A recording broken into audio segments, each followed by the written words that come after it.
موسیٰ علیہ السلام موجود ہیں، جتنی دائیاں دودھ پلانے کے لیے لائی گئیں، آپ نے کسی کا دودھ نہ پیا۔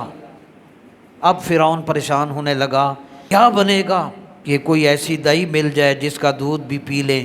اس موقع پر آپ کی ہمشیرہ جو وہاں موجود تھیں وہ کہنے لگی، هل ادلکم علی اہل بیت یکفلونہ، کیا میں تمہیں ایسے گھر والے بتا دوں جو تمہارے اس بچے کو پال دیں؟ کہاں لے آؤ، کوئی ایسی ہے عورت؟ وہ اپنی والدہ کو بلا کر لے آئیں۔ جب ماں آئی وہ دودھ کے لیے بے چین بے تاب تھے، روتے تھے، اور فرعون آپ کو محبت سے ایسے بہلاتا تھا۔ یوں ہی والدہ نے قدم رکھے، موسیٰ علیہ السلام نے ان کی خوشبو پائی، ان کا رونا بند ہو گیا، ان کو قرار آ گیا۔ انہوں نے کہا جی مجھے دکھائیں۔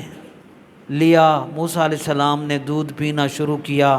فرعون نے بچہ انہیں دے دیا اور دودھ پلانے کی اجرت پر انہیں رکھ لیا اور کہا کہ اس کو اپنے گھر لے جاؤ، اس کو دودھ پلایا کرو، اس کا خیال رکھا کرو۔ بس یہاں قرآن پھر اترا، فَرَدَدْنَاهُ إِلَىٰ أُمِّهِ، تو ہم نے موسیٰ علیہ السلام کو اس کی ماں کی طرف واپس لوٹا دیا۔ کئی تقر عینھا، تاکہ ماں کی آنکھ ٹھنڈی ہو اور اسے چین ملے، ولا تحزن، اور غم نہ کھائے، وَلِتَعْلَمَ أَنَّ وَعْدَ اللَّهِ حَقٌّ، اور جان لے کہ اللہ کا وعدہ سچا ہے، وَلَٰكِنَّ أَكْثَرَهُمْ لَا يَعْلَمُونَ، لیکن اکثر لوگ نہیں جانتے۔